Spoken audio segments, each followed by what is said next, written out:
If your water pressure sucks like mine does, stick around and I'll show you how I'm going to fix mine for virtually nothing. Hopefully, you can do the same. So the first step is going to be to check your pressure. I've got this gauge rigged up to a garden hose here, and it just goes to a spigot on the outside of the house. So you can see that I have a very underwhelming 35 psi of pressure.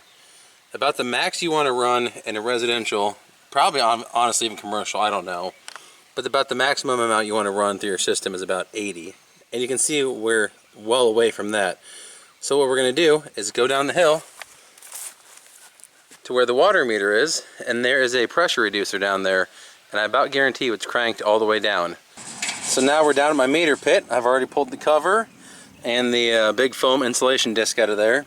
And down at the bottom, you can see here's the meter, and right next to it is the pressure regulator. Now I've got one inside. I'll show you a little bit more detail what I'm doing to it, but I'm going to adjust that, and we're going to go back up to the house and look at it, and I about guarantee you I can get at least 60 psi out of the system, if not more. So here's a close-up of what I was doing in the pit. This right here is the water pressure reducing valve. Mine had a nut cast into the top of this one. This one has a screwdriver slot, which would be a lot more annoying.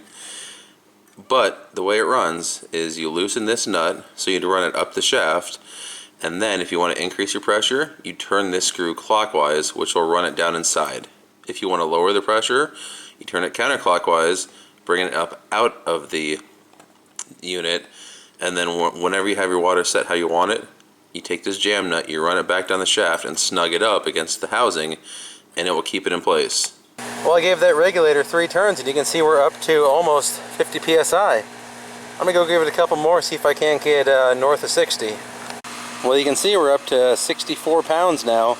I gave it 3 more turns, and I honestly might be able to get just a little bit more out of that. From what I've seen, the regulators go to 75 psi, probably that way you can't overpressurize the system.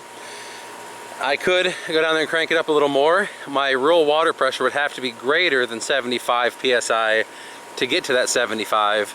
Honestly, I had 35, I'm at 65. I'm just going to go inside and try it out for a week or two, see how I like it.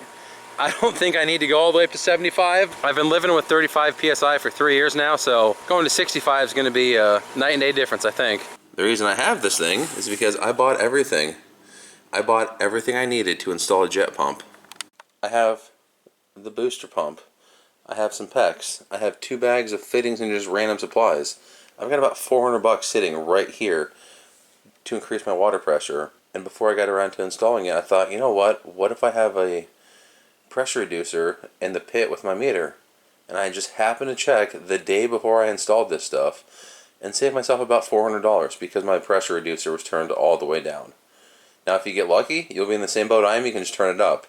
If not, you're going to have to go more along the lines of this route, and that's what I was going to show you. I was going to show you how to install one of these and the works, but fortunately for me, I don't have to go this route.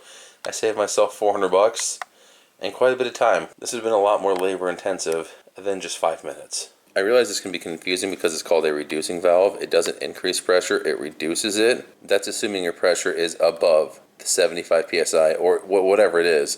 It's assuming you want less pressure than you have. You can turn it all the way down to 25 psi. So in theory, this valve does not increase pressure, it just reduces it. However, when it's already installed and it's turned all the way down, you are increasing your pressure because you're backing the valve off and you're allowing it to send full pressure to your house. Thanks for watching, guys. Please drop down in the comments, let me know if your water pressure sucks too, what you've done to alleviate it. If you haven't subscribed already, please go ahead and do that, and I'll see you in the next one. Thank you.